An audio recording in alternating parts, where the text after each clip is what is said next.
शरद पवार यांना पुन्हा एकदा हॉस्पिटलमध्ये ऍडमिट केलंय। रुबी हॉल क्लिनिक हॉस्पिटलमध्ये शरद पवार यांना पुण्यामध्ये ऍडमिट करण्यात आलंय। अस्वस्थपणा जाणवत असल्यामुळे पवारांना सलाईन लावल्याची माहिती थोड्या वेळापूर्वीच डॉक्टरांनी दिली। तब्येत बिघडल्यानं शरद पवारांना पुण्याच्या रुबी क्लिनिक हॉस्पिटलमध्ये पुन्हा ऍडमिट करण्यात आलंय। शरद पवारांना अस्वस्थपणा जाणवत असल्यानं सलाईन लावल्याची ही माहिती आहे। तर अशक्तपणा वगळता शरद पवार यांची प्रकृती पूर्णपणे स्थिर आहे। या संदर्भात सुप्रिया सुळेंनी ट्विट करत माहिती दिली आहे। बाबांना पुढील चाचण्या आणि हायड्रेशनसाठी पुण्यातल्या रुबी हॉलमध्ये दाखल करत आहोत। सर्व डॉक्टर्स आणि आरोग्य सेवा कर्मचाऱ्यांचे आभार, असं ट्विट सुप्रिया सुळेंनी केलंय। शरद पवार नुकतेच 5 दिवस रुग्णालयात राहून घरी परतले होते। याआधी छातीत कंजेक्शन झाल्यामुळे पवारांना बारामतीवरून पुण्याला आणण्यात आलं होतं। शरद पवारांना अचानक खोकला आणि कफचा त्रास जाणवू लागला होता। त्यावेळी पुण्यातल्या रुबी हॉल क्लिनिक रुग्णालयामध्ये त्यांना दाखल करण्यात आलं होतं। तेव्हापासून शरद पवार हे पुण्यातील निवासस्थानी होते। मात्र आता त्यांना पुन्हा एकदा अशक्तपणा जाणवू लागल्यामुळे रुग्णालयात दाखल करण्यात आलंय। Mr. Sharad Pawar was admitted this morning. He has only got mild dehydration आहे, काय जास्त काय प्रॉब्लेम नाही।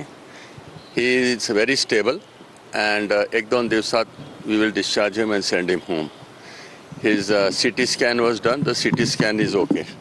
So there is no need to worry or panic. Slight dehydration आहे, थोडासा saline द्यायचं आहे and with that he'll become okay. Nothing else is to be done. थोड़ा माइल्ड खोकला है, but that is normal. उलटे झाल्याची देखील माहिती माइल्ड उलटी पण मेजर काही नाही आहे। He is okay, he will be fine आणि 1-2 दिवसात घरी जाणार ते। 2 दिवस त्यांच्यावर आता या ठिकाणी उपचार सुरू राहणार आहे। 2 दिवस थोडा मेडिसिन द्यायचे, थोडा अँटीबायोटिक द्यायचे, but nothing to worry. Patient will be fine. नाही, there is nothing to worry. Patient he will be fine, completely okay. तर सुप्रिया सुळे यांचं एक ट्विट आलंय, ते म्हणजे शरद पवार यांच्या संसदीय कारकिर्दीचं 60व्या वर्षात पदार्पण, असं हे ट्विट आहे। 6 दशकांच्या काळामध्ये कित्येक महत्त्वाच्या घडामोडींचे ते साक्षीदार। 1967 साली आजच्या दिवशी सुरू झालेला प्रवास अव्याहतपणे सुरू। जनतेनं त्यांच्यावरती अलोट प्रेम केलं, प्रचंड विश्वास टाकला, अशी पोस्ट सुप्रिया सुळे यांची।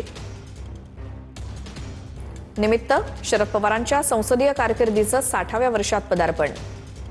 पवार साहेबांची संसदीय कारकीर्द आज 60व्या वर्षात पदार्पण करीत आहे। 6 दशकांच्या काळात कित्येक घडामोडींचे ते साक्षीदार।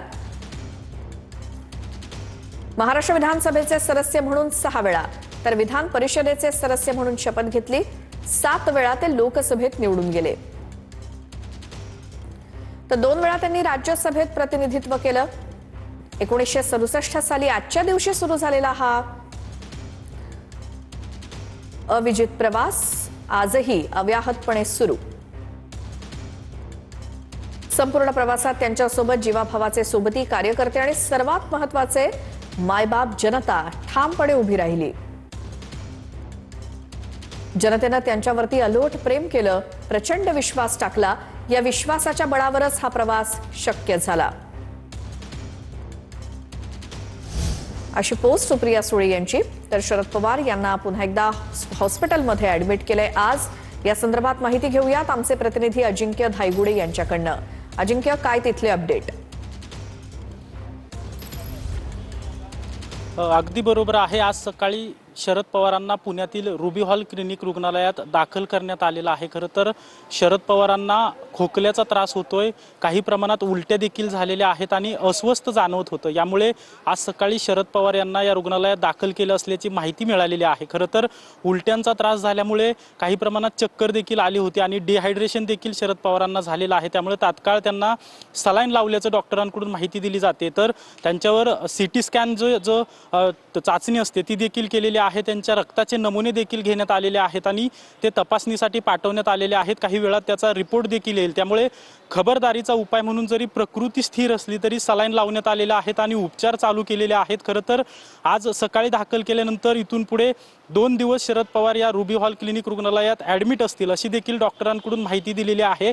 खरं तर काही दिवसांपूर्वी शरद पवार यांना श्वासाचा त्रास होत होता आणि खोकला मोठ्या प्रमाणात येत होता। त्यामुळे बारामतीवरून थेट पुण्यातील रुबी हॉल क्लिनिक रुग्णालयात दाखल करण्यात आलं होतं। त्यावेळी 5 दिवसांचा उपचार शरद पवारांवर झाला होता आणि डिस्चार्ज देऊन पुण्यातील मोदीबाग निवासस्थानी शरद पवार आराम करत होते। मात्र अचानकपणे अस्वस्थ वाटू लागलं, उलट्यांचा। अजिंक्य, धन्यवाद या सगळ्या माहितीसाठी।